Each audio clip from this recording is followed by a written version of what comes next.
அஸ்ஸலாமு அலைக்கும் வரஹ்மத்துல்லாஹி வபரகாத்து. அன்பிக்கினிய சகோதர சகோதரிகளே, பிரமத அன்பர்களே, நண்பர்களே, இது மறை கூறும் இறை தூதர்கள் தொடர் காணொலியில் பாகம் 43, ஹூத் அலைஹிஸ்ஸலாம் அவர்களுடைய வரலாற்றில் பாகம் 7.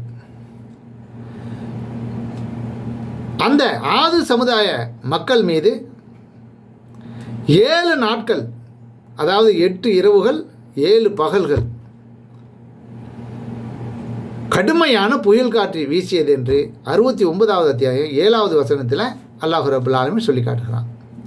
அப்போ அவர்கள் அழிக்கப்பட்டது இந்த 7 நாட்கள்னு சொல்கிறான். அப்போ ஒரு வாரம் முழுவதிலும் என்ன பண்ணியிருக்கு, தொடர்ந்து அந்த காற்று அடித்து அதில் எந்த ஒரு காற்றுலேருந்து கிடைக்க வேண்டிய எந்த ஒன்றும் அவர்களுக்கு இல்லாமல் ஆக்கி அந்த காற்றை மலட்டு காற்றாக ஆக்கி அவர்களை அல்லாஹ் அழித்திருக்கிறான்.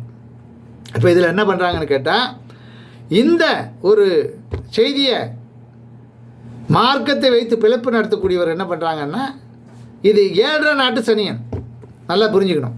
அவர்களுக்கு அல்லாஹ் சனியனை ஏற்படுத்தியிருக்கான். அது ஒரு கெட்ட நாட்களில் வந்ததுங்கிறான். அந்த கெட்ட நாளுங்கிறது ஒரு நாள் இல்லை, சரியா, வாரம் முழுவதும் அடிச்சிருக்கு.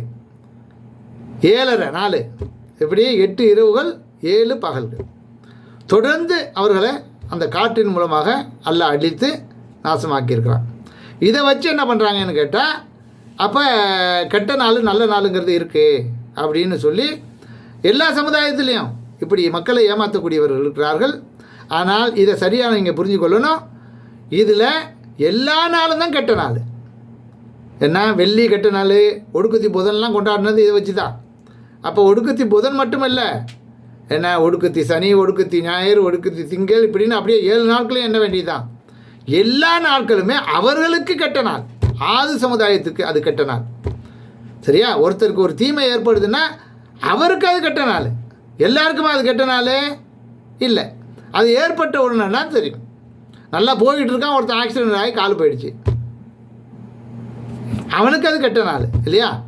இப்படி தான் எடுத்துக்கணுமே தவிர, என்ன, எல்லாருக்கும் ஒரு நாளை குறிப்பிட்டு கெட்ட நாள்னு சொல்லி அதை பொது வழியில் சொல்லக்கூடாது, சரியா. அப்போ இதில் 7.5 நாளும், அதாவது 8 இரவுகள் 7 பகலும் தான் அவர்களுக்கு இந்த கடுமையான மலட்டு காற்றை வீசி தான் அவர்களுக்கு அது கெட்ட நாளாக்கி அல்லாஹ் அழித்து நாசமாக்கியிருக்கிறார் என்பதை தெளிவாக நம்ம புரிந்து கொள்ளணும். இதை வைத்துக்கொண்டு நல்ல நாள் இருக்குது கெட்ட நாள் இருக்குதுன்னு சொல்லி மக்களை ஏமாற்றி அதன் மூலமாக பிறப்பு நடத்தக்கூடியவர்களை கடுமையாக நம்ம கண்டிக்கிறோம், சரியா. எனவே உள்ளதை உள்ளபடி உணர்ந்து, உள்ளதை சத்தியத்தை அல்லாஹ்வுடைய மார்க்கத்தை அதன்படி எடுத்து சொல்லுங்கள்.